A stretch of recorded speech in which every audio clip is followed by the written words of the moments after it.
Empezar para mí significa que todos los días sea un nuevo reto en nuestras vidas. Volver a lo de siempre, que en realidad lo de siempre es excelente y maravilloso. A cambio, a renovación, a frescura. Vuelves con ganas de ver a tus amigas, de empezar un nuevo curso, de ver qué tal va a ir. Muchas ganas de que empiece otra vez la rutina, el cole, los nenes, cole, amistades. O sea, lleva 2 días que no duerme, con la ilusión de querer empezar. Lola, ¿qué ha pasado esta noche?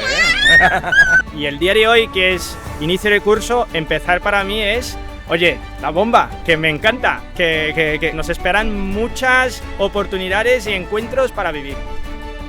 Mi consejo para mí misma sería cuidar más de los míos. Que la vida pasa todo súper rápido y hay que disfrutar cada momento como si fuera el último día. Oportunidades de hacer infinidad de cosas. Todo lo pasado ha terminado y ahora solo pueden venir cosas nuevas y cosas buenas. Pero sí, el cosquillo está aquí, no se me va a pasar en todo el día. Y llevo todo el trayecto viniendo hacia aquí aguantando la lagrimita. Este año, con el selectivo y con las pruebas de acceso a las universidades, hay mucho cosquilleo. Y la noche de antes no puedo dormir, sin duda. Y cada clase, cada día que entro al aula, tengo esas cosquillitas. O sea, confío en que al final el amor vence siempre.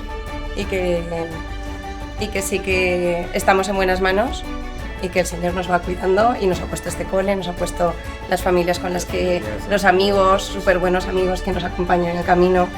Dale la vuelta a la tarjeta, por favor. Venga, va, ahora le damos la vuelta a la tarjeta.